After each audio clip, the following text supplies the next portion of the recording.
Oh, hey, I didn't see you. Come on in. Welcome to the show. I'm Sean. You're the listener. You're you. Hope you're having a great day. Before we get to the show, I want to let you know that We the GamerCast is brought to you by patreon.com/makeusbetter. And I want to thank all of our amazing producers right there, platinum executive producers. Two of them, Corey Hicks at twitch.tv/chicks_18. It would be amazing if you went over there, give him a follow, as well as subscribe to Mr. Mark Moody's channel, youtube.com/outoflives. Our gold executive producers, amazing. We got four guys. Edwin, Calo, thank you for coming on board. Josh, Bloodborne Borbone. Joseph got me saying that. Mike BC from Quest for Pixels and Panache Malloy. Our executive producers, me, Devin, Tyus, Kyle Haiman, Brendan Myers, Tony Hutchinson, Donnie Reece, Stephen Iafrate, Caro Underwood, dude, Dante Bellini Jr., the highly intelligent one, Jerry Gauthier, Kevin Austin, Tammi Ryan, Robert Bobby Miller, Tim Aulph, Martina Jean, and David Ray. Thank you guys so much. Now let's get on. Wait, no.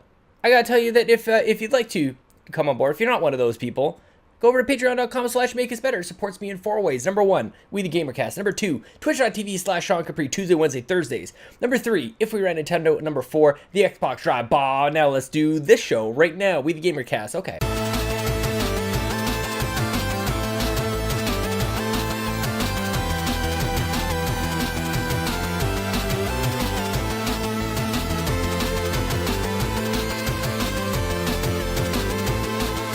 Hey everyone, it's me, Sean Capri. Welcome to episode 172 of We the GamerCast. It publishes on iTunes or Apple or whatever you call it, and Google the thing, and youtube.com/We the Nerdy every single Monday. Thank you for being here, giving a thumbs up on the video, leaving a little comment, a little type in the comment section, subscribing and rating us on iTunes, and all the things that you guys do, tweeting at the show. We the GamerCast, at me, Sean Capri. Hi. Guys, if you're new, here's the deal. Every week I have sweet hangs with strangers from the internet, and if you want to be on the show, it's very easy. Just tweet at me at Sean Capri. Sean like Connery, Capri like the pants. It's Saturday night. I'm a little... Chelsea and I are both, just before I started talking, we both looked at each other and we're both like, we're both flushed.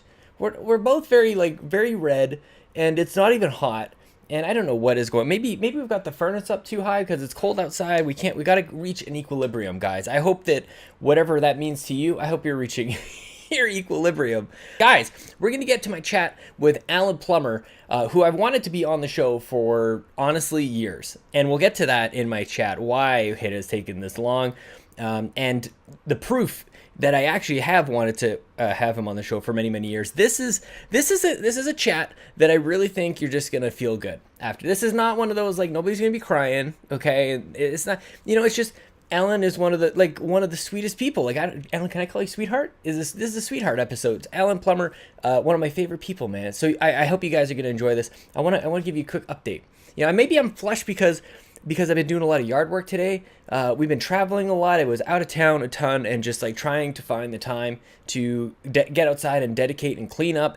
And like our grass was like I think there were like raptors in there. You got to stay out of the tall grass. You know what I mean? So I spent the day outside. I fixed her toilet. Bobby finally figured that out. Chelsea's still hacking up a lung out there. And the last thing that I wanted to let you guys know is you may remember a few months ago we gave up one of our dogs to like senior foster care because he was old and senile and he and deaf actually, and he sort of bit Lincoln on that. Not sort of, he definitely did. He got him like right on the forehead. It was kind of a scary moment. Like he was kind of losing things, and we didn't want to. Goodness gracious, Chelsea. I don't even know that's coming through on the mic. So if it's not, I just sound like I'm complaining. Anyways. We put one of our dogs up for adoption because he was very old and he didn't have a long time left, but we couldn't put him down. So we found a nice kind of older dog, kind of specializing foster care. And the first family that he stayed with, the first foster family that he's with, has had him since June or July. It's been a couple months anyways. And we just got notification that the foster family couldn't live without him. They love him so much and they are going to keep him. So it's so great because they sent us a couple pictures and he looks so happy. He's got a like fat little girlfriend, a dog,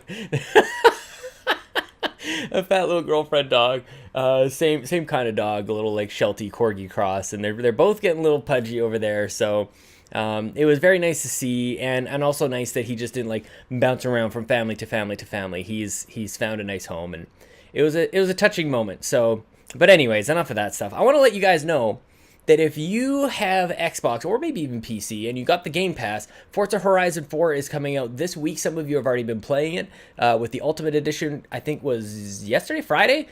Today's Saturday, by the way, when I'm recording this. So Friday, some of you guys have been playing this.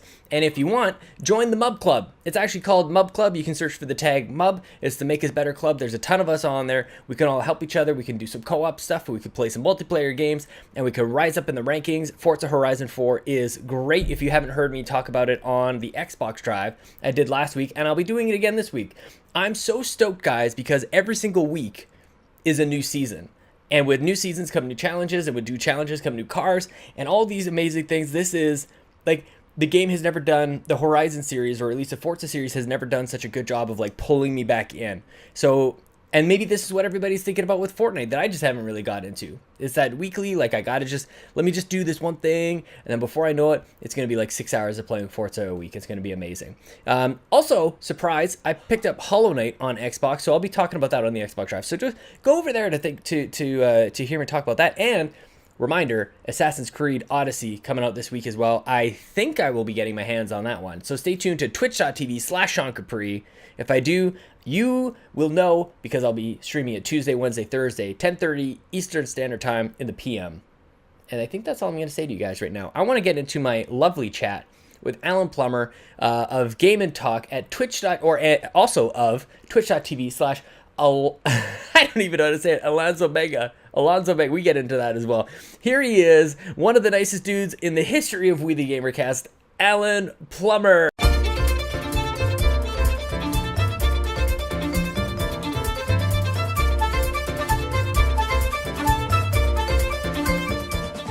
Oh, hey, we should match. You know what we should do? Hang on, I'll just pop this up. And then maybe somebody can do a little magic, although it's not the same. It's not the same. It's a little green. different green here, dude. Mine goes like, hold on. Oh snap! Mine's a 20-foot one. Oh man, that was the main thing that I was kind of like. I mean, this thing is big, right? Like, and it does the job. Like, it's kind of filling the whole space of the webcam right now. But like, I kind of just like look out. Like, I can't really stretch my arms out. You know what I mean? You can't really. Yeah. See, I like flailing a lot, and like that's why I was doing that on stream.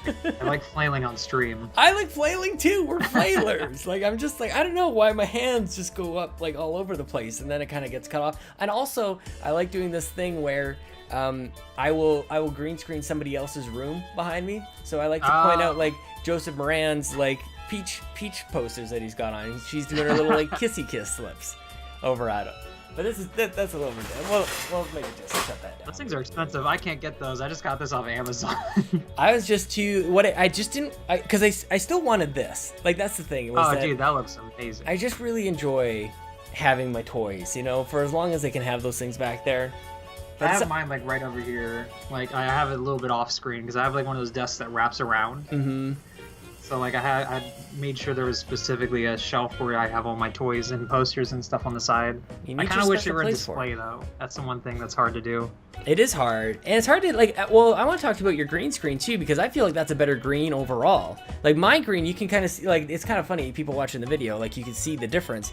I've had to light the shit out of this room, man. I've got a light right here in front of my face. I've got a light I've got another light right here. I've got a little desk lamp here to take care of some shadows. It's hard to light that thing properly so you could have a just a disappearing background, because like I tried to stream it and you could still see the green throughout everything, and I feel like people ask me like on stream, they're just like, oh hey, why is it still green? I'm like, I can't get it to be transparent. I know, it's like, isn't this supposed to be like, it's just green? Just get rid of the green. That'd be nice. One box light like right over here. Yep. And then that's it. But Joey told me, hey, go get like 2 more lights and then you should be good. And I'm just like, that's an investment. I can't do that. Dude, I spent $100 on bulbs. On light, like, I've got 5,000K light bulbs, and like, just to light the room, like, the entire room is lit by these crazy things. And then like, I've got lamps everywhere. Like, nobody told me it was gonna be like this, Alan. Oh my gosh, so true. Sometimes we just get ourselves into these things, and I don't really know how. Oh yeah, I don't know. Like, I started filming with this whole thing in the background, so I got like those like topic videos that you see, like the like rappers that just like sit in the chair talking about things. I feel like I got that. Why going is it on just right rappers? Don't a lot of people do that? Well, they got the other ones. Oh yeah, that's right. They do have other ones. But like I feel like that. I've been doing just random videos, and I'm just like, I think I filmed the first one recently, and I'm just like, this looks kind of weird. This looks a little funky because it's the whole green screen. My sister had a room, kind of like actually how Bobby used to have. My sister's bedroom was neon green, just like the green, like perfect for green screening, which was ridiculous. And we used to do like the old do the Mario thing, like I would do the dance and everything, and like back when like, oh god, it was old stuff. But speaking of old, you've been doing this a little while, man. And I first came across you on Game and Talk, of course, with Joey. And I remember every so often, you would dream a little bit, like maybe like one day I'm gonna have like my setup. I'm gonna move out of this place and things. So I wanted to talk to you a little bit about like the journey that you've been on, like where you are now, because I feel like things have changed quite a lot for you over the last, I don't know, like 2.5 years or so since. It's been 2.5 years. Wow. Yeah, man. Yeah, we've been doing like, I think we're on like over the 70th episode. Like we took a lot of breaks recently because summer comes in. We're all doing that website, Nuke the Fridge, and like all of us are working together on that. So at the same time, we're all united. At the same time, we're all doing things separately. But like I actually broke off a little bit more than the others recently, because I want to focus more on content producing. Yeah. Because it's hard to do that with podcasts and then writing articles and reviews and all that. So like I lived in that one spot. I think you were on one of the podcasts, weren't you? And that's what. And it was on that show. I'm like, I need to have freaking Alan on my show. I've had Joey on twice, I think, at that point. Now here's a coincidence about that. I filmed that episode with you because I remember specifically it was you, because we were cracking more jokes than usual, like ever. Because you're just a great guest to have on. So like, I filmed that in my garage. Like, yes. I put the laptop on the washing machine. And it was pitch black, and I'm just recording it. I'm just like, man, I'm gonna move out eventually. And that's what I wanted to talk about, man. And I think I should bring this up with people more often about like the shittiest setups that we've all had. We've all like just trying to get this stuff started. Like I'm actually looking at this ironing board seems to be following me everywhere. I actually didn't know it was down here, but I've done podcasts like with a laptop set up on an ironing board. Because I didn't have like a desk. Like I was just like, when I first started doing this, we were moving as well, but you just figure it out, right? Yeah, exactly. Like eventually just things just get put together where it's just like, hey, I could actually get this, and start doing a lot more. Because like originally I used to live with family up until like 2016, I think. And I only had the living room to myself. That's it. I didn't have a room. I slept on the couch. I had a little desk area, and that's where I would film podcasts. So you'd hear people coming and going. If you heard the like first 20 episodes, you'll hear me going, I'm doing a podcast, get out. Yeah, you don't edit it out either. No, I don't edit it out. We're doing it live, man. So like we would just do that, and then eventually I moved on to a new house, and I got my first final place, but I had roommates, so I had to be a little quiet, but they were more understanding. But it was not the same. But December of last year, I moved in with a bunch of my roommates now, some of my best friends, and now I have the ability to get collectibles and put them someplace. So eventually I'll have a room, hopefully something like yours, which would be amazing. This is the like just not being able to get rid of anything, like collecting things for no real good reason. I have the opposite issue. Like I think everything I have, or at least 90% of it, is like, what is it? Yeah, I could like throw functional? It away or sell it. Oh yeah, you have no sentimental value. Replaceable, I think. I guess I have some sentimental values. It depends on how much I am into the fan base of some things. So like, you are hardcore into some of those worlds though, right? Like some of those things. Like, correct me if I'm like a little anime in there, but Transformers too. Not much into I'm misremembering. A couple animes though. Adventure Time is one of my favorite things, and I've been planning on doing some videos on it, but I've been slacking on it. Scott Pilgrim comic series, amazing. I camped out at Hot Topic like a month ago to grab like 2 figures, and apparently nobody else was going to be in line for it. I was just very nervous that somebody was going to take them before me. Yeah. It's some hardcore things, but you know what though, man? I don't remember wanting like for a better, like for for somebody to get what they wanted so badly, then like when you would say things like, I just want to get out of here, and I'm just like, I really, really hope that this happens. So then when the camera fires up and you've got these great headphones, you got this great green screen behind you, I'm like, hot damn, it happened for Alan. Like, I'm just so happy about this. It's the glow up, man. I love it. And then it's due to a lot of friends and stuff like that too, you know? Like Joey's helped out a lot, giving me some equipment that I've been able to use, like the light, for example.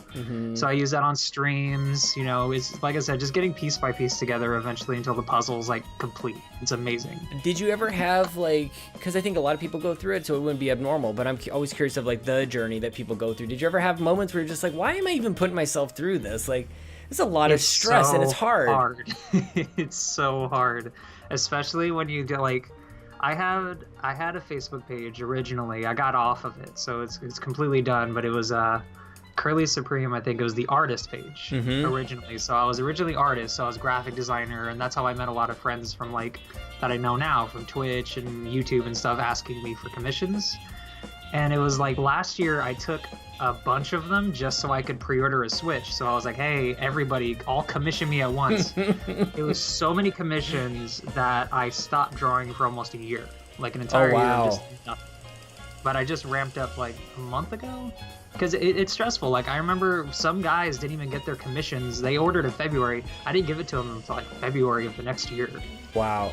And but they still wanted it and everything. Like it all kind of worked out. Bad. Some of them were so nice about it, but then there's some of them were like, I need it now. So you had to keep pushing people's priorities back up and down, like the stock market. Yeah. And what else were you kind of balancing at the time? Like, what's school doing for you? Are you doing school? No school. I was originally going for art, and then like it's the major and having a degree in art is really nothing at the moment. Yeah. Because it's so much things. It's more experience based than degree wise, you know. But no school, just hard work, working full time to pay for this nice spot, you know. What is work now? Movie theater stuff. Okay, sweet. It's a nice job. Yeah. Yeah, we got anime. We just played the My Hero Academia movie this week, so I've never been happier than I have. I've been there for 3 years, and that was the happiest week I've had over there. You've been there for 3 years now? Holy cow, dude! It's been good. It's been a good job. Oh man, hoping eventually, you know. You seem happy. Oh yeah, I like where I'm at right now, you know. Yeah. But yeah, a lot of art, which is the best part. Where did that start for you? Like, how did were you scribbling on something back in the day? Like, how did you kind of just actually start getting paid for it too? I used to trace GameCube covers back in the day, so it was specifically Sonic Adventure cover, some Mario Sunshine cover, and Luigi's Mansion cover. I would constantly trace over and over, and I would sell those prints. You sell the traces? I would sell the traces as posters, and people would go crazy for them. And I was the only one in school, because I did this in like 3rd or 4th grade. Yeah. And I would sell I started making comics of like series that I thought was cool. So I was like the only person selling comics. Like, you ever read Captain Underpants when you were a kid? Yeah, man. When like the kids, Harold and George, they're making comics and selling. That was inspiration. So I used to make those, and I would sell them like comics for like 50 cents, and they would range from things from like the most random stuff. It would be like Digimon to, I don't know if you know the PS1 classic game Medieval. I used to make comics for that. Nobody understood it. They're like, what is this game? And I'm like, trust me, read the comic. Just buy it. Yeah. Trust me, it'll be good. At the crossovers. So like at the time, were you thinking like comic art was kind of like where you were gonna go? Like, I don't know, like as a kid, like you kind of you have that tunnel vision, right? Of there isn't like, because art is everywhere. It's in video games. There's so many other things. But like I remember being like, the only way that you draw is if you're making cartoons or comic books, right? But there's obviously so much more to it. Oh yeah, I love it because it's just more or less. I looked at my old stuff because I recently found it all too. I found a whole storage of just stack of comics. It was amazing, but I look back at it, I'm like, this is so beta. This is so terrible looking that it looks like chicken scratch now. Yeah. But at the same time, a lot of people really liked it, and I used to do like comic competitions where I'd send in comics and scripts and stuff. And the original plan was I would work for Cartoon Network. And like that's still kind of a goal, but like it would always mix between that and working with Sega for some reason. I was like, that is the most random goal. Good company to bank on too. Yeah, for sure. Yeah. I was 7, and I'm like, I want to work for the conglomerate Sega. I want to work at Sega Enterprise in San Francisco. This is the most random thing, but I drew way too much Sonic to think, hey, maybe they won't like my Sonic OC. I might just leave it on DeviantArt. So were you always like drawing the same thing over and over again? Like I feel like there's a lot of different approaches to drawing in there. Like you kind of like practice your craft. My friend would he could draw Sonic with his eyes closed. Like he would draw Sonic so often that he just like he had it was very crude, and like he pushed way too hard on the paper. Just like he was very strong. But yeah, he just had the dent on the table now. You could just like, yeah, seriously, he might have broken it. I mean, everything was built stronger back then, so because I'm ancient. But yeah, like kind of what was like, were you just kind of dabbling into everything at the time, like? Kind of just like even now I'm still dabbling into everything, you know? Like as an artist, you see all these people that are just like, they're doing art, they're doing 3D graphics now, they're making 3D designs, you got them making full motion video, every artist on earth is working on a pilot, you know? Oh, really? It's kind of like the Wild West of like art right now. Yeah. I mean, even back then I was like working on that. I had ideas for like games and like comics and stuff. I was an imaginative kid back then. Now I can't think of an OC to save my life, so I'm kind of jealous of them. Did you grow up with brothers or sisters, or is it just you? Yeah. I got like 2 brothers and a sister. I got a stepsister, but she's not really doing much. But they're okay. I used to butt heads with them a lot more since I slept in the living room all the time. So I would always have privacy issues. Yeah. Like where I'd just like, hey, I'm trying to sleep. You know, and then you end up living with people the rest of your life anyways. You're having roommates and everything, so you're well trained for it. But now they're cool with me if I want to get up at 3 a.m. to get like a sandwich or something, you know? They're just like, it's just same old Alan doing his ding-dang thing, you know? I love the 3 o'clock sandwich too. Like, do you have to like put it together? I'm so lazy, man. I don't want to be putting together a sandwich. I want to just like reach into something, and that's how you just end up gaining all this weight. Like a gram bag, you just look at this Costco thing of trail mix. That sounds good to me. I don't want to put together a sandwich. Oh my gosh. You just have it ready from Sam's Club or something. You just go get one prepared, and then that's the 3 a.m. sandwich. That's the secret. So was everybody sharing video games back in the day, like with your brothers and your sister and stuff, or is it just... We all had one GameCube. Yeah. My dad was more of like the supporter of video games. He'd have like a PlayStation 2 when it first came out. We had like the GameCube when it first came out. We would always be updated. Yeah. Pretty much. But was your dad into it, or more just like, I have 4 kids living in this house, please God do something else? Like, he liked Namco games, and he used to be like a Galaga champ, and he kind of passed it on to me. Yeah. So my whole goal now as a fully functional adult going out to like bars and stuff once in a while is to impress people by playing Galaga. Is that a thing? Like a bar, you go to like barcades and stuff?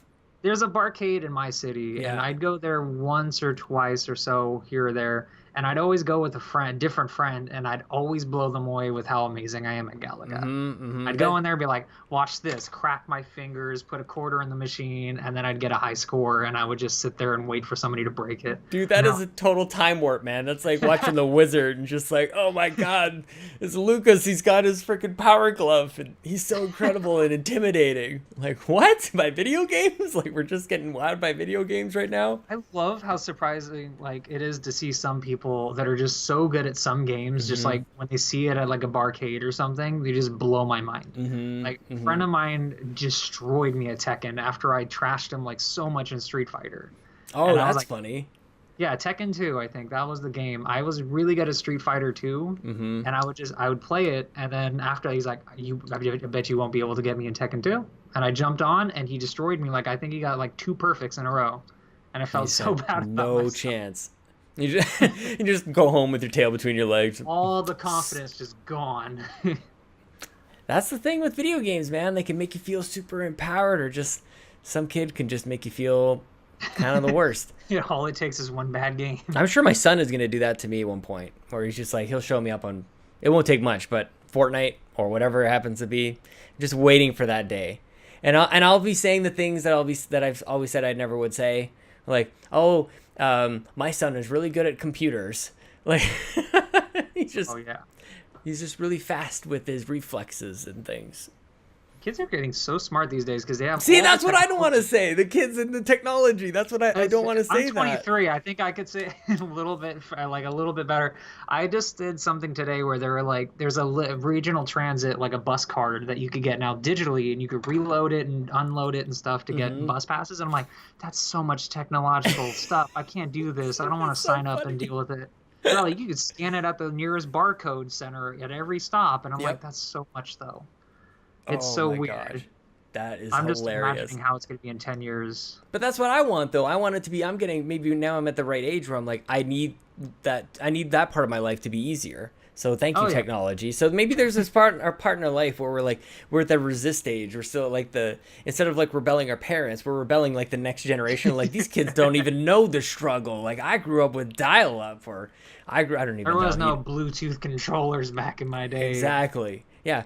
Oh, but you can stretch it a little bit too. Like back when I was a young man, I washed my sweaters in a wooden barrel, and I don't even know.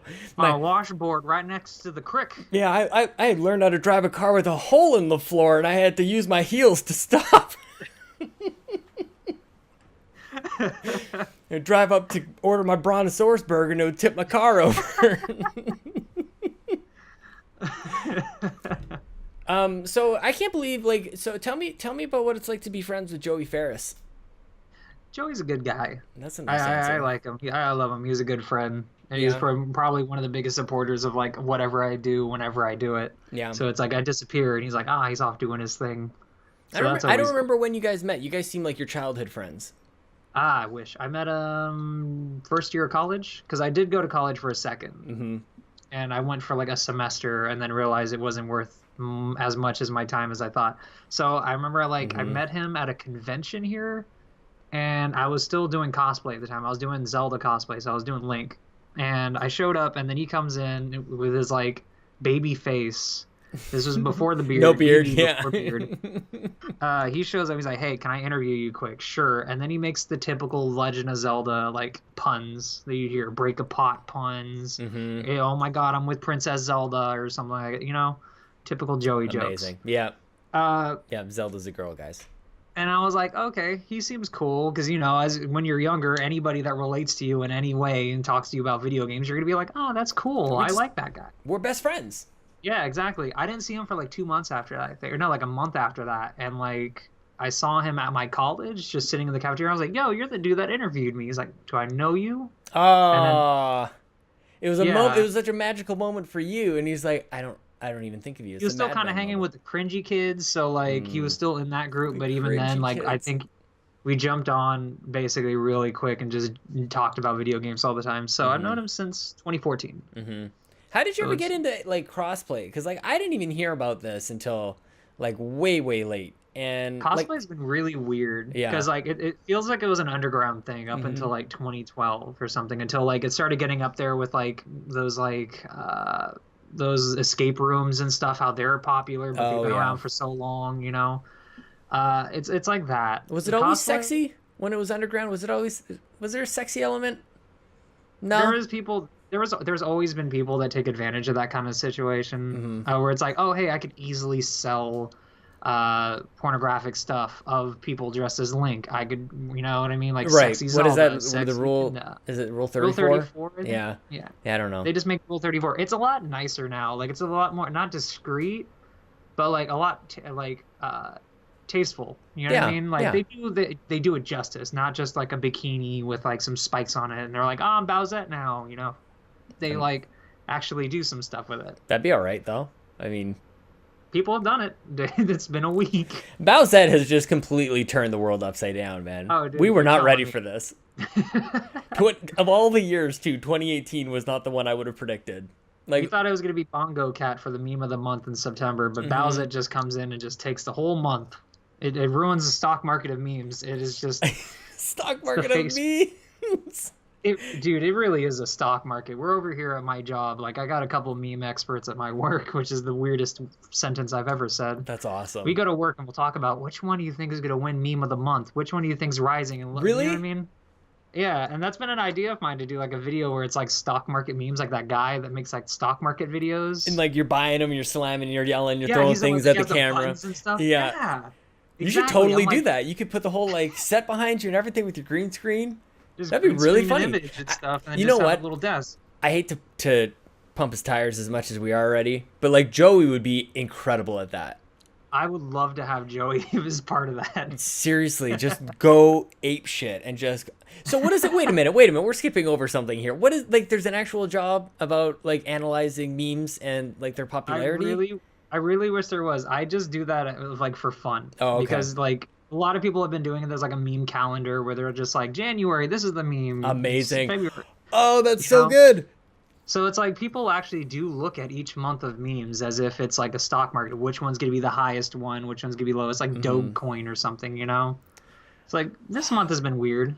I think me and Joey, between everybody else in the group with the Nuke the Fridge, we've been just sending each other Bowsette stuff, trying to see if we could top each other. It's like, okay, have you seen this one? Unfortunately for them, I've seen them all.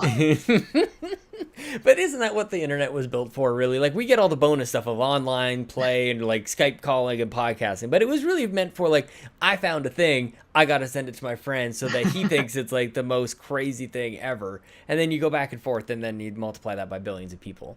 That's what Apparently the for internet's the Bowsette person, the person that created it, they've been getting like negative and positive attention. Of course. I don't know if you saw any of that. Like, I guess like Japanese like Twitter users are actually like sending them praise. Like, hey, I just wanted to let you know your creation really made my day. Thank you so much. And I'm just like, oh, that's precious. Memes have a difference. Have you been commissioned to do a Bowsette yet, though? Not yet. I made one voluntarily. I want more. Can we use it as a thumbnail? Can I have it? Oh yeah, sure. You can say no, because No, it's fine, dude. I'd love it. Yeah. Okay, I'm gonna ask you for it after this. If you don't, for sure. I've got it written down because I was already, no matter what, whether you gave me one or not, I was gonna pull something from the internet and just be like, we use a bit of the clickbait. So. Oh yeah, I've already planned on making several type of like pieces of art for it too. So like this is just the beginning. This is just the baseline here. Talk to me a little bit, because I never really got into drawing as much as I always wanted to. I was never good enough at it, but I really enjoyed it. But I remember like the first couple times I'd draw like April O'Neil back in the day and be like, there's some hips here and there's some bosom and like she, I mean, nothing I was drawing was really all that provocative, right? It was nothing like too much. But like, how do you think about that too much when you're drawing like maybe a curvy kind of figure? Like, how curvy do I make this? How pervy do I make this? Yeah, see, I feel like I can't do streams with drawing because people just like come in like halfway through my stream and they're like, oh, he's just working on those boobs still. It's just zoomed up like straight on them, and I feel really bad about that. But I feel like it depends. Like, I draw almost exclusively female characters because I feel like they have the most fashion sense. Not less, but less and more details, kind of, depending on what you make of it. Because like you draw characters like male characters, they always have like muscle definition and stuff like that. The curve is kind of a difference because it's like it kind of does feel like there's a difference if you like making just 1 centimeter. It's a difference. Yep. And it's like a fine line between making somebody very curvy or very thick. Thick, so yeah. it's a fun little detail to add. And then you got extra elements you could do. Like you could add like the stockings on them, and then you have like that little extra spot like where like their leg tucks in it. It's crazy. People go crazy for like small little details like that. Well, that's just it. And like, so as somebody who played like I played Doki Doki Literature Club last year, and I was thinking like somebody had to like draw all these poses and like the giggles. They didn't draw the giggles, but like they kind of like I don't know. It's so tailored to elicit that sort of like that response to make you tighten the pants a little bit. So it's a little weird. Like I don't know, but it's like gorgeous artwork. Obviously, like it's incredibly. These are incredibly talented artists, but like at the same time, you're like a little porny there. They definitely have to do some fan service. Like my friend that I live with is like, that's well said. Fan service. That's way better. I'm using all the wrong words. No, that works. Fan service. Like my friend who does drawings like a billion times better than me, but she does some amazing like not lewder but like very provocative-ish drawings. And And I always keep her method in mind because it's just like it's insane to see somebody that's on a level, even if you like don't draw compared to somebody who does draw. Yep. Watching the person that draws, you see it and just like, wow, that looks so seamless. How do they even do that? Mm-hmm. Even somebody that I've been like drawing for like over a decade still like looks at other people's drawings, and I just still go, wow, it's just so amazing. It's just that easy. Mm-hmm.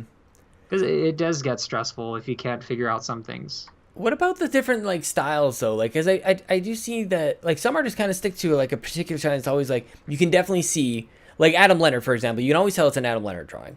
And yes, it's like the 6th week in a row I've talked to you about you, Adam. So just take it easy. But when I look at your collection of stuff, like it's very diverse actually. Like you do have stuff that is very like Scott Pilgrim inspired, and you're kind of like talk to me a little bit about the variety that you're able to kind of cover with all of the different art that you're putting out. I remember I like advertised a year ago that for the commissions, like I told you how they piled on and everything. The whole reason why is because I told them I could mimic any art style. Right. And I kind of did that as a challenge to myself. And in the end, it kind of did work out. Mm-hmm. I did some really nice comic work stuff that I kind of made it seem like I kind of based it a lot off of the original Teenage Mutant Ninja Turtles kind of like comic book designs because I'm a really big fan of the older stuff. Mm-hmm. And then there were some people like, I really want this anime Ghibli looking stuff. I want the Scott Pilgrim looking art. And actually the Scott Pilgrim art is kind of the most heavily based influence that I got on my art, like basic art style. Yeah. Like if there's like an average, because people like kind of like how they dye their hair so much and they forget what their actual hair color is. You change your art style up so much and you try to like focus on other people's like demands of what they want, you kind of forget what your base is. So like I feel like the year that I've been doing it, I've been doodling here and there trying to figure out what was my original design, because you kind of forget that. What's your setup like? Like, are you still drawing on paper at all, or is it all digital? Currently paper, but from paper it goes to digital. So I upgraded to a very nice studio tablet. So usually they give you a tablet that's like a little rectangle and you have a pen, and it's more of like hand-eye coordination to the screen. Right. The issue so is you're looking at a screen that you're not actually like the drawing is not appearing on necessarily. Yeah, exactly. Like, yeah. Well, the tablet itself is just a blank like a blank piece of like plastic, basically, and you're just drawing on it, and whatever shows up on the screen is what you're doing on the paper. So it's a little bit of a sense of like I said, hand-eye coordination. But if you get these studio ones, they actually have a screen, so that like you can see the computer. It's basically another monitor, but with the ability to draw on it, which I feel gives the artist a lot better chance to realize their style, because like if you ask another artist, their style on like digital is way different from what they probably do on physical, because there's a different level of like mastery it takes to do those tablets. So I felt like when I got this thing, it was a really big thing, and that's when I started challenging myself, going, hey, any style I can actually do it now. So what's the, like, if everything were to work out, like where do you go in 5 years or next year or whatever? Like where does this take you in life, do you think? Oof, that's a tough one. I'm currently trying to push for I would say some sort of brand, you know what I mean? Some sort of recognition. I don't know where it would be at, but it would be nice selling like prints, designs, t-shirts, stuff like that, and while making content on this platform, Yeah. And how do you so does the internet how does it help to maybe do the Nuke the Fridge stuff? Is there stuff that you're able to do to combine the worlds at all, or is the video game stuff completely separate, or the production stuff that you're doing, is it separate from Nuke the Fridge, or is that the input that you have on that? Recently I've been kind of doing a reboot of like my art side of things. So right now, like this weekend, I think I'm opening up my Facebook page again, like brand new one from scratch, seeing where I could go with this one. Good timing. Yeah, amazing timing actually. October comes in and they usually call it Inktober, so there's like a prompt that you would follow every day, and there would be a new drawing every day in October, so I thought maybe this is the perfect time. But currently that's separate from Nuke the Fridge, which kind of gives you like, it gives me a little bit more stress knowing that I still got to fulfill the obligations of doing stuff for Nuke the Fridge, but at the same time I really can't put down my art stuff anymore, because I feel more motivated than ever to do things. Why do you think that is? Why, like, what is it about it that is keeping you? I love hearing that. I think that's that's so awesome, because it's like that's the original passion. It sounds like, and then like because it can easily get sidetracked. You can easily get distracted with like, oh, this is something that's cool, and like I'll put this off to the side and maybe pick it up at some point. And it's just like it's so encouraging to hear that like this is like the thing that's true in your center. You're like, nope, this is what I'm pushing forward. Everything else has to kind of step aside for a second. Exactly. Like I feel like it's always been at my core to draw, but at the same time, you know, sometimes even your dreams you got to put it aside for a minute to focus on the real world, which sounds kind of soul crushing, but yeah, it's kind of a realistic thing, and I feel like everybody kind of has to go through that once in a while. I feel like honestly, like I've gone through different cycles of it, to be honest. Like going through, I don't know how anybody does any of this stuff and does college. Like I don't know how you do that and do school or like oh my gosh, moving for the first time. Speaking to the choir. Yeah. Like I know people that go full-time job right after their days at school, and then they go home and they stream for like 3 hours, and then they work on homework, and then I'm just like, how do you do that, dude? I can barely get up before noon. Right, exactly. So like there's that, and then you have a moment where like when I met my wife and we're kind of building that whole thing, and now like we've kind of got a really good thing where our son is just about a year and a half, and so he's sleeping and everything is good. New baby's gonna come and throw everything up. So it just everything comes in waves, man. That's kind of like the thing that I keep trying to convey within this show is like you take the good times with the bad times. You just know that when the bad times are there, like they're temporary. Even though, like, in the moment, you're just like, man, this feels like it's going to be forever. How do I climb out of this? I feel like the last year was kind of more transformative than anything. And exactly what you're describing. It was a bad time where I was just, you know, working full time, you know, staying up till 5 a.m, fulfilling all these obligations, working till midnight at my shift at at the theater. And it wasn't soul crushing, more or less, that it was like very lonely, but at the same time, like now, like it's a completely different atmosphere as it was last year. Now I'm with my best friends, I'm working at the same job, but I'm liking it a lot more. And then now I'm actually drawing comes back, you know. And that's so natural. It's just like you get to your happy place, and then all of a sudden, like that's where the art kind of flows from. That like you it's like golfing in Happy Gilmore. You got to go to your happy place a little bit. That's probably a movie that most people don't even know even exists because it was made before they were born, and I'm very old. That's really cool to hear, man. I think that part of it is, like, I get really stressed out and anxious when I feel like my time is claimed before I even get a chance to have a discussion about it. Like, it's kind of like it happens to a lot of us with our paychecks, probably first before our time. But like you have your paycheck and you're like, well, son of a bitch, I like that goes to my bills. I just like put a roof over my head and like what exactly right now. Right. So it gets compounded, I think, later when you've already tried to like reconcile the fact that my money is spent before I get it. And now apparently my time is spent before I get it, or have a chance to even like try to scope things out. Allocating time is also like such a pain. It's like, everything. I remember, what is it? Today's my first day of the 3 days off that I have, which I'm very much looking forward to. The day's already gone, and I know it's gone. I clean my room, and then I look, and it's like 5 or 6, and I'm just like, I gotta go to the store and go grocery shopping, and then I come back and do the dishes, and then here I am on the pod. Oh no, I'm ruining it. Oh well. No. This is the perfect end of it. I promise. Oh, that's sweet, man. Speaking of using up all your time doing all the things, you know, as content creators, I think balance between I want to play games, but I want to also talk about games, and then I got all these other things that I want to do, right? It's the whole I don't know, man, but I've gone back and forth on this, and I've done so many different things over the years, but I do feel like ultimately by making the content, it either allows me to, like, it justifies the time that I do put into playing them later, and it also it pre-claims that time for me. So if I say I'm going to stream Tuesday, Wednesday, Thursday, like that's my video game time, and like nothing else can kind of take that over. So I've sort of allocated time to do that for Saturdays and Sundays myself, actually. Yeah. Because usually my time is Monday through Thursdays. I work on my job. Fridays I usually set up, clean up, do all my stuff, you know, weekly patrol kind of stuff. And then the weekends are dedicated to that completely. We're so similar.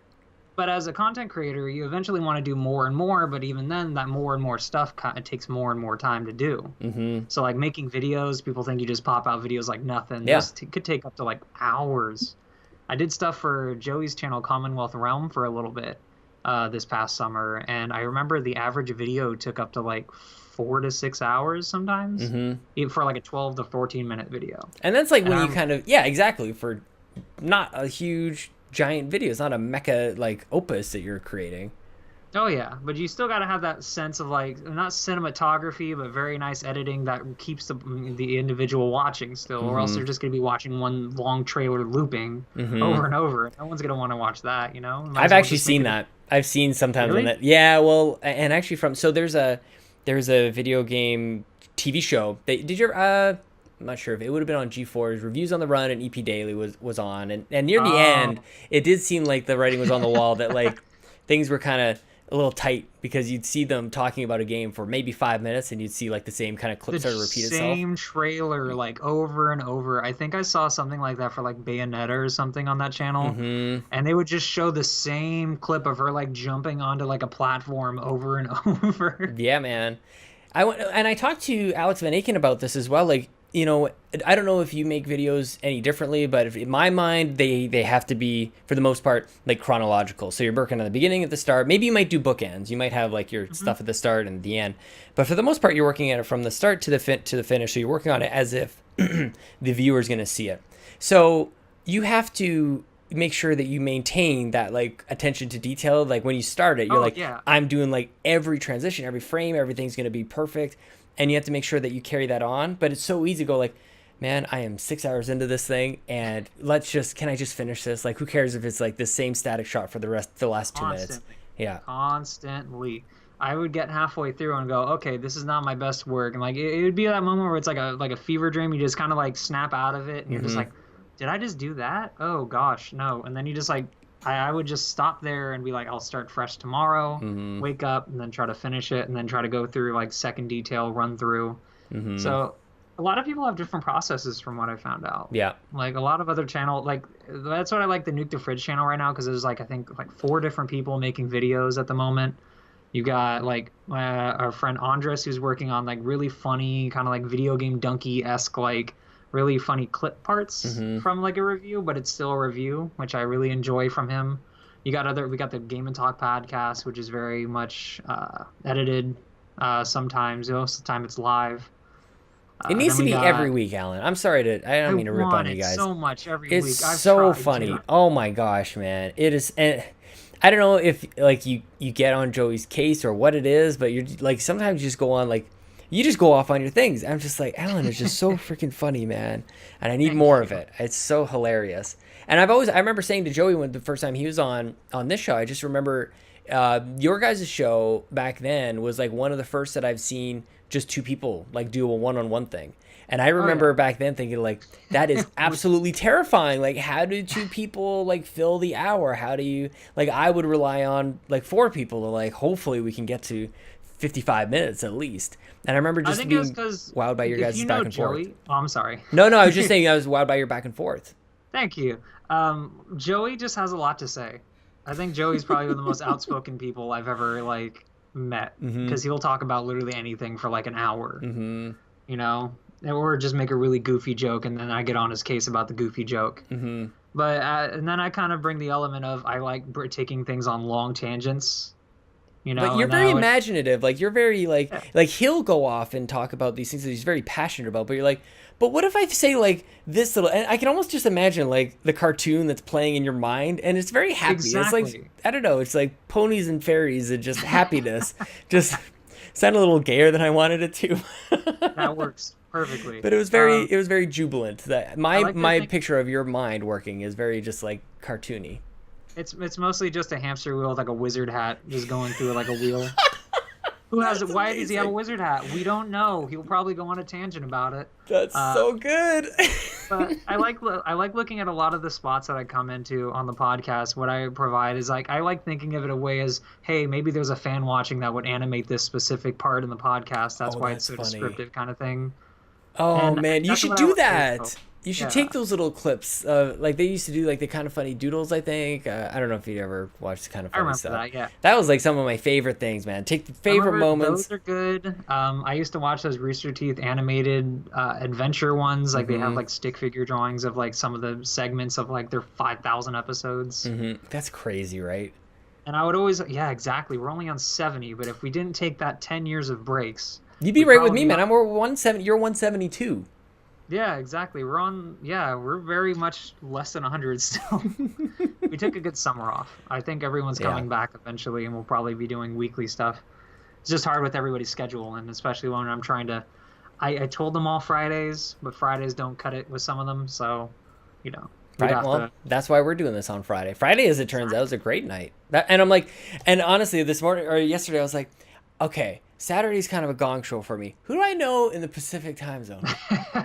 I haven't had Alan on yet. Like, and honestly, like I've got like this. I've got the. This is way inside baseball, but I've got a spreadsheet that says like the episode and then who's on that the episode number, who's on it, who's the guest, and then the song that I use because I never want to duplicate the song. Oh, that's cool. So it's like because I was introduced with something from OC Remix or somebody's homemade stuff or something, and so I've got below the actual list of like the date, the episode, and this. I've got like my hit list, and I'm like, how have I not had? And I still had it like written as Curly Supreme, like I still had like the contact information, everything. Like this is apparently how I spend my time is like my little like that my little sounds so address cool book. though. Like that's pretty impressive. It's cool to look back on like the list of just the different people that I've talked to and the conversations that I've had, just like like all sorts of different things, like musicians and artists and people going through really difficult times to just now coming into like really happy times. It's pretty incredible, man. And just discovering like all the different types of content that everybody's creating and just like putting their blood, sweat, and tears into it. I don't know how you don't like get inspired by that and just like want to do something else like, the next time.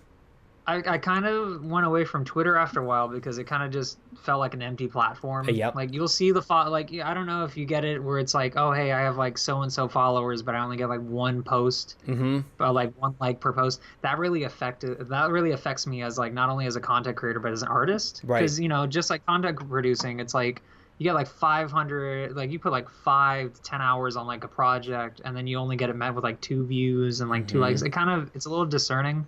That's why I don't look at. I have no idea how many people listen to this podcast.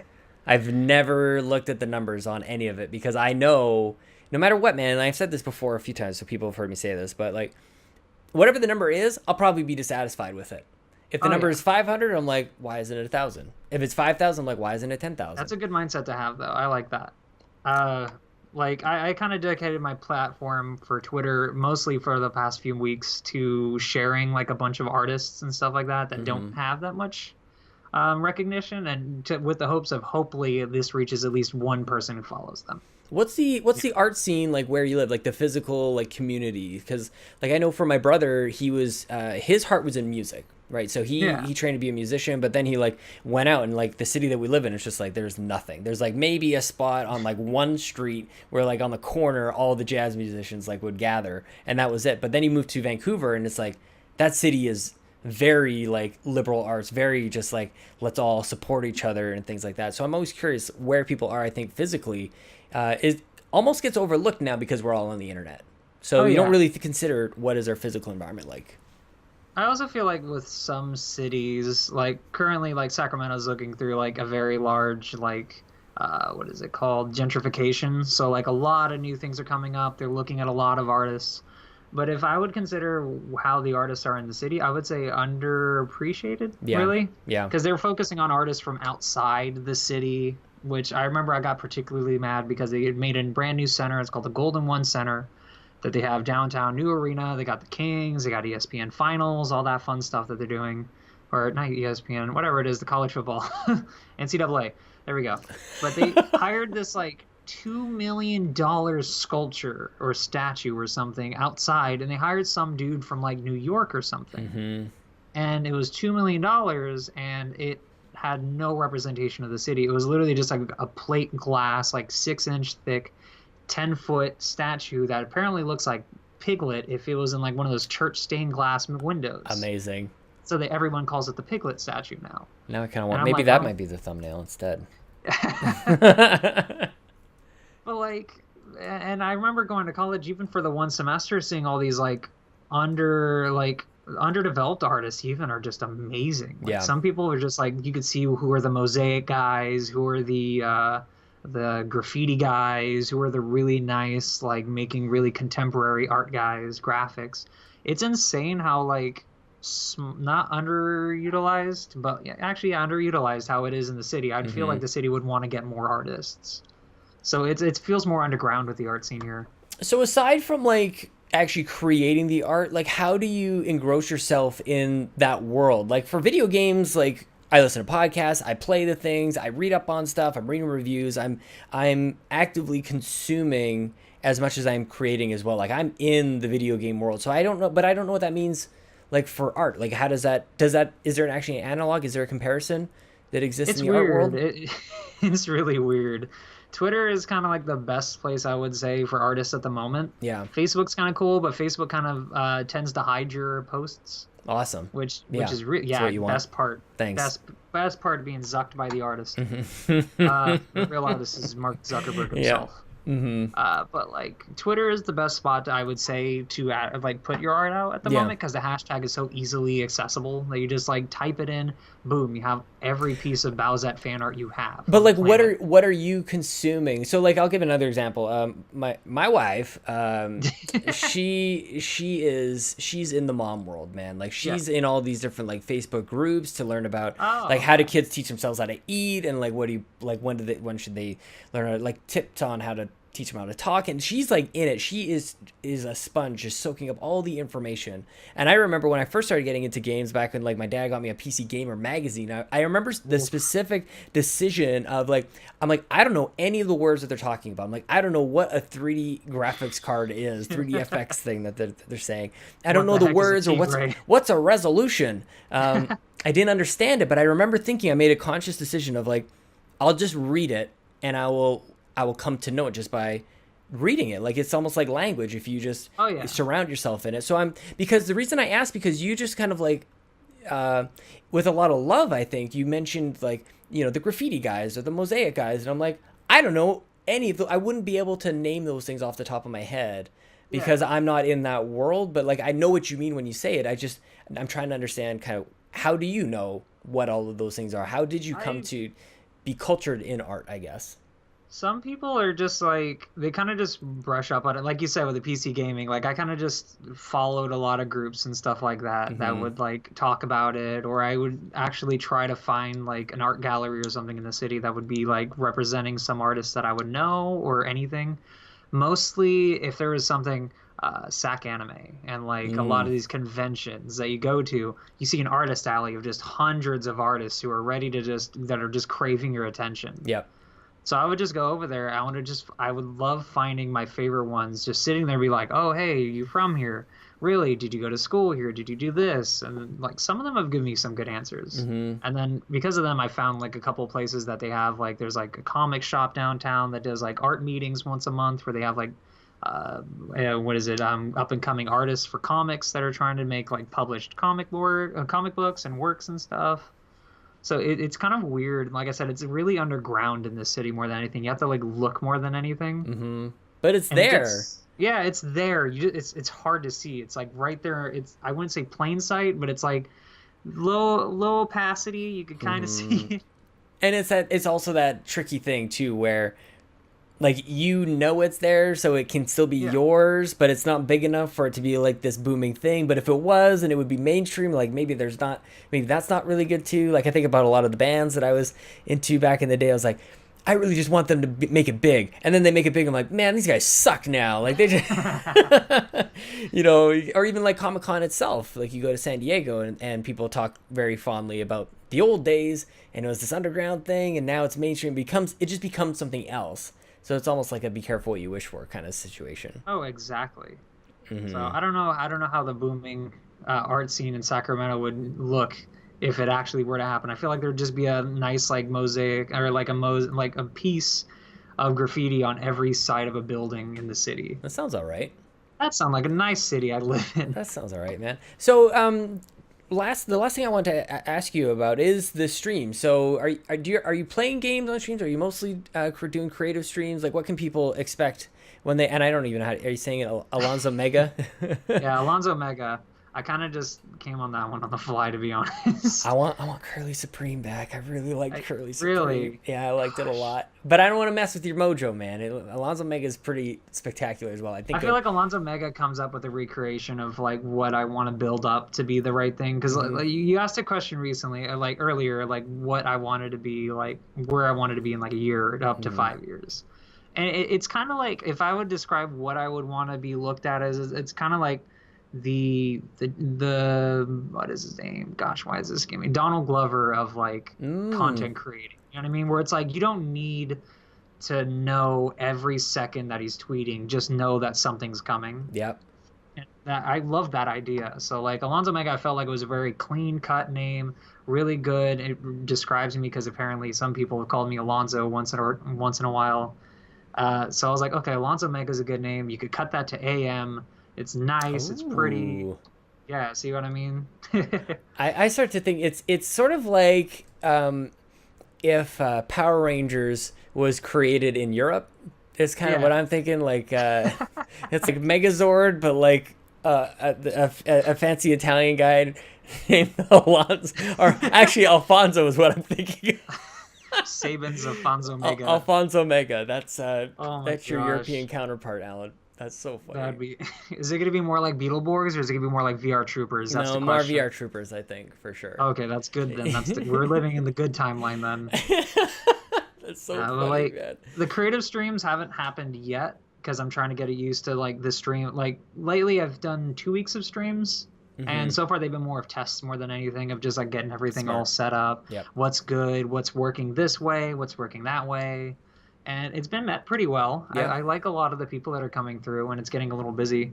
What I like always never like is like when you get like 4 or 5 people, you really just want to hear from them. You know? Like even if it's just a hi or something, I really just love the attention of just talking to them. Just having a conversation. Yeah, because you kind of do the whole like I know you're there, but like are you gonna say something? Should I just like maybe not pay too much attention to the fact you're there? Those are the old like the growing kind of things of starting streaming. They're like I'm really happy to hear that like that's the approach that you're taking, because I know a lot of people just they start the stream, they want to be giant and everything, but it's kind of like take that opportunity to do it overnight. Yeah. You legitimately, people have the expectations that, I'm going to play Fortnite, I'm going to get 3 wins, and I'm going to be a booming sensation. Watch out, Ninja, I'm coming for that Galaxy 10 or whatever it is. Like, it just doesn't happen like that, unfortunately. Like, what I've learned is, like, I'm coming streaming on Twitch, like, completely brand new, not knowing anything about the platform anymore, because it's changed drastically over the past year or two, especially with Amazon owning them. So it's like, I don't know any of this, so I like the little achievement system that they have for like streaming and stuff. I thought that was really nice. That was a game changer for me, man. I like it. Like I try to come in. I try to wake up in the morning the same kind of way. It's like, okay, do this, post this, draw, do this, and I'm like, with them telling me what to do on stream, that's amazing. And they really could have done anything when you come to think of it. Like they could have created metrics or goals or things for you to do that didn't matter. That either didn't make you a better streamer or didn't actually help you find a following. But I do feel like they've managed to do that really well. They've done both. They force you, or they encourage you to be frequent and regular in your streams, and to stream for a long time. And like those are things that help you get better and then also make you more discoverable. And I just think that they've done such a great job of gently kind of getting you in there. Like get your average up to 3 viewers. And then exactly. It's really cool. I liked it because the last stream I did last week, I was playing for a moment. I remember I got up to like 10 people, and I remember this is like the best thing that's happened. I was like, yes, 10 people. That's the best that'll happen. I'm sure it'll get better, and I'm sure it'll keep going up and up the more I continue to do the same thing, because I'm following what Twitch is advising. You know what I mean? Like keep it up and going up for like 2 hours, and stream, or what is it, hosting other channels and doing all this fun stuff. So it's a fun little thing. Oh man, well I can't wait for more people to check it out. And the last thing that I'll say about it is that when I play I don't play Fortnite, let's be honest. I can't play Fortnite anymore. Me neither. I gotta play Rocket League, Bobby. Play Spider-Man, I play like Tomb Raider or Forza or whatever. Like the game is going to be the same every time. Like I can be me and I can interact with the chat in one way, but the game, the main piece of this is always going to be very similar. But like for you with the creative streams, and I think about Fiona McKinnon, who does this as well, like the what you're creating is so it can only happen in that moment, and then like you on top of that as well is unique as well, so you get the double whammy that everything is a one of a kind in the moment. I don't know that everybody who normally goes to Twitch for video game streams realizes just like what can be captured or like what moments can happen in those creative streams. People who regularly go to those know that, and that's why they do it. But for people who normally go to Twitch for video games, you guys have to like, just stretch your imaginations, a little bit, and just stretch your horizons, because there's amazing stuff happening in those creative streams. It's a vast platform. I see people just streaming just random like IRL stuff. Like I remember seeing like a group podcast filmed just on a phone camera, that they're just sitting in a circle like at a restaurant or something, just talking about things. And I remember thinking, this is the most interesting piece of like new content that I've never seen on this channel or this platform. That it's so cool, and I'm just like, I want to get to that level. It's a version of, we used to do, like, it's taking like whatever the medium is and just like making it do something it wasn't necessarily designed to do. We used to make like these video collages, and again, I'm ancient, so we'll have to get over that. But we would connect two VCRs together, and we would play one thing and then record a couple seconds of it on the next tape, and then pause, and then do something else. We would take a scene from something else and make like custom. This is how we would like cut things together, and it would take forever because I'm the dinosaur. But like we were doing jokes like Family Guy before Family, like way before Family Guy, where that's like funny. When they do something like 17 times and it's not funny the first 15 times, but you're laughing your balls off at 16 and 17. Like we would do that. We would have like the Universal logo, like the music and the spinning world, the logo would come up, and like we would just do that as many times as we could dedicate to an afternoon. It was really stupid, but I don't know why I just went on that tangent. Alan, it's been an amazing evening chatting with you, man. Why don't you go ahead and tell people where they can find your amazing streams and find you on the Twitter and your Facebook page, if you got that up and ready to go? You can find pretty much everything at Alonzo Mega, Twitch, Facebook, which is launching this Monday, I believe, October 1st. Yes, so same with this episode. Day and date. Hey, right now, go to facebook.com/Alonzo Mega. I've always wanted to do that. That's awesome. You can download it now. It's like Jay Leno. It's like a Nintendo stream. This is awesome. But like, I'm gonna have video content exclusive to the Facebook, which is gonna be cool. Cosplay videos and whatnot, and a couple of vlogs, which I'm excited for. And then I have Nuke the Fridge. If you want to go check that out, we do videos and reviews of games. And the Game and Talk podcast. Yes, please, God, Joey, just. If nothing would make me happier than just to like, we have this chat and then next week there's a brand new episode. I'm hoping for that. I'll make your dream come true on that one. Seriously, man. You make me smile just talking to you, and when I listen and enjoy your content, you are an amazing human being. Thank you so much for talking to me this evening, dude. Thank you for having me, man. It was a fun night.